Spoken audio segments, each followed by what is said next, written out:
भाइयों बहनों देशवासियों, मैं तुम्हें एक ऐसी कहानी सुनाना चाहता हूँ जो कहानी सच्चाई की तरफ, अंधकार से उजाले की तरफ, लोभ से मुक्ति की तरफ जो तुम्हें ले जाएगी।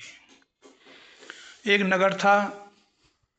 उस नगर में एक सम्राट महारानी राज करती थी। उसी नगर की सीमा पे जंगल में एक संत फकीर थे।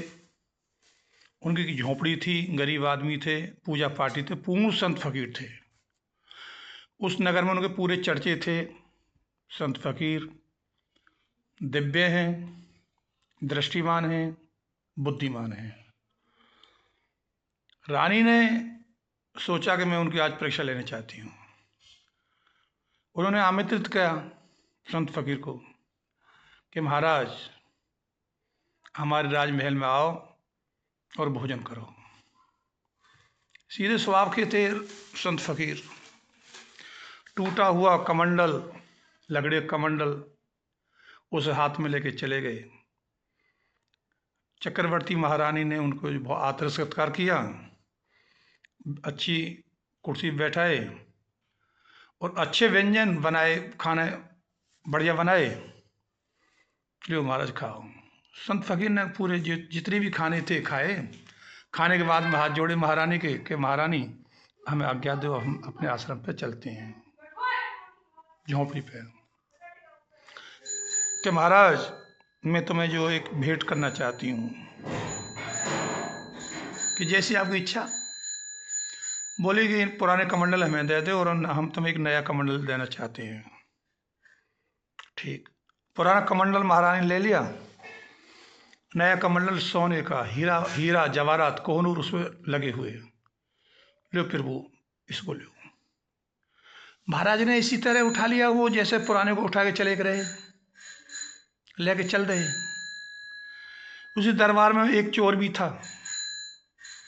उस चोर ने समझा कि ये तो बहुत करोड़ों अरबों की संपत्ति लेके जा रहा है संत, और संत फकीरों की क्या जरूरत।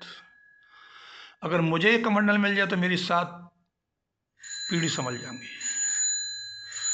उसके पीछे पीछे पीछे पीछे संत आगे आगे और पीछे पीछे चोर चले जा रहे हैं दोनों। संत फकीर की दृष्टि इतनी ऊपर ही, उन्होंने देख लिया कि हाँ, तेरे पीछे आ रहा है, इस कमंडल के चक्कर में आ रहा है एक चोर, और कमंडल को ही लेके जाएगा, नहीं मानेगा। वो अपनी झोंपड़ी में आ गए, लौट गए। कमंडल उन्होंने अपने शरण रख लिया। उसकी झोंपड़ी के पीछे एक था झाड़ी। उस झाड़ी में छिप गया चोर। उसने सोचा कि जब ये सो जाएंगे, जब इसमें जो चुराऊंगा। संत फकीर पूरी तरह समझ रहे हैं ये नहीं छोड़ेगा, ये लेके जाएगा। बोले संत फकीर स्वयं में अपने आप में, अरे तू इसको चोर क्यों बनावे, तू तो अब भक्ति में बैठेगा, और बेचारा जो ये मच्छर सांप कीड़ा कोई भी काट सके ऐसे, और तेरे मतलब को तो कमंडल है ना, ये फेंक दे दरवाजे से बाहर, ले जाएगा। उसने कमंडल उठाया संत फकीर ने और दरवाजे तो बाहर फेंक दिया कि ले जा इसे, खामखा रात भर तू इसमें जो कांटे कीड़न में बैठा रहता है, ले जा। चोर भक्के उस पर अर्रा के पड़ा और लेके चल दो। स्वयं बोला कि तेरा जीवन आज सम रहा है, तू बहुत बड़ा धनाढ़ अरबपति खरबपति हो गया। लेके वापस जा रहा पैदल पैदल, उसी रास्ते से जिस रास्ते से वो आए दोनों।